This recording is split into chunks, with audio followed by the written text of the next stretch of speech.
همین دنیا هست که اونها را امروز فریفته کرد.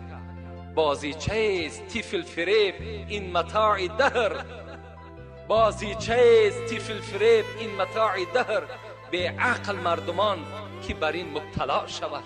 حضرت تفسیر حسینی میگه، حسین واعظی کاشفی، به عقل مردمان که به این مبتلا شود. اونا با عقل نیستند. کسانی که امروز بین یک خانه میکند کفایت نمیکند، دویم خانه میچسبد، سیوم خانه میچسبد، چهارم یک عمر فقط امارت است.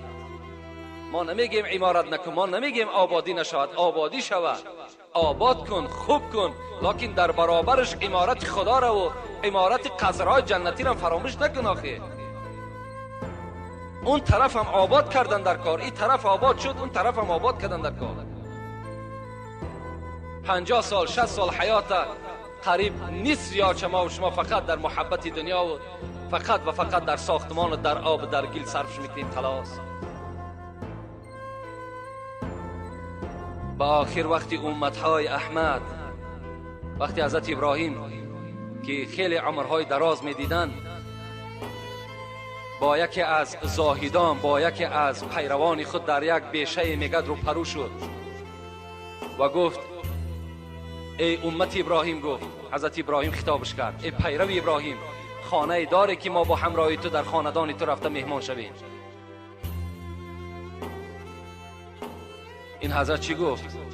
و حضرت ابراهیم گفت عمر من، گفت چنان عمری درازی نیست که من این عمر را، گفت فقط و فقط در عمارت کردن صرف کنم.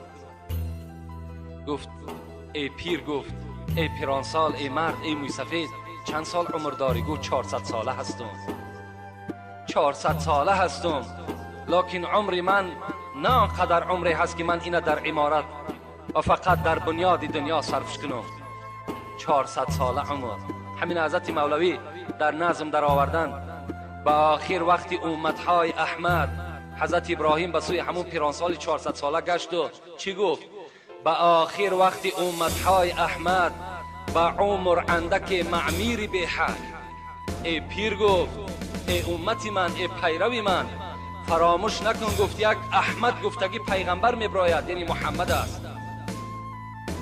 امتش بسیار عمر قلیل دارد، بسیار عمر کوتاه دارد، لیکن معمیری به حد دارد، عمارتی بسیار دارد. با عمر اندک معمیری به حد، با عمر 20 و 30 و 40 و 50 کنن معمیرهای خوب رنگین. عمرهاشون 20 سال است، 30 سال است، 40 سال است، 50 سال است، لکن چنان قصرهای دبدبناکی میکنن. بسازن قصرها در اوج رفعت، با باغ و بوستان، ایوان و مسند. چنان قصرهای میکنن که آشیانه هاش دیگر حساب کردن نمیشود. چنان باغهای آراسته میکنن که دیگر حد کنار ندارد.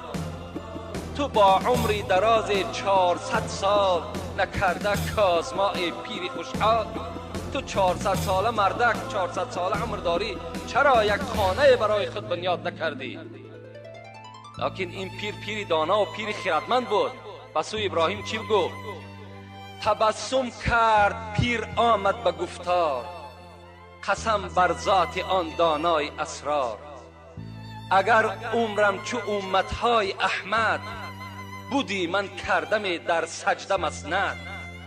با یک سجده بکردم من تمامش، بر روزی حشر می دادم سلامش. اگر عمر من 50 ساله می شد، 60 ساله می شد، قسم بر خدای تو ای ابراهیم که من بر یک سجده بودش می کردم، با یک رکعت نماز، با 2 رکعت نماز بودش می کردم، با سلام همین نماز در قیامت می دادم. از این خاطر مولوی گفتن نزیبد کس به این 2 روزه فرصت، گذارد طاعت و سازد امارت. نمیزیبد، گفت برای بنده مؤمن نمیزیبد که فقط امارت کند و طاعت خدا را یک جای دیگر بگذارد. از این خاطر ما و شما را این دنیا فریفته نکند. دنیا جای ما و شما نیست، زندگی ما و شما غلط نیست، زندگی ما و شما گناه نیست. در بهترین نعمت خدا را میخوریم، بهترین نعمت خدا در زندگی میکنیم، اینها غلط نیست، لکن فراموش نکنید که دنیا برای شما نیست، دنیا مقام دائمی شما نیست. شما را البته ترک میسازد، شما را البته سه طلاق میکند، شما را از بالای خودش دور میسازد.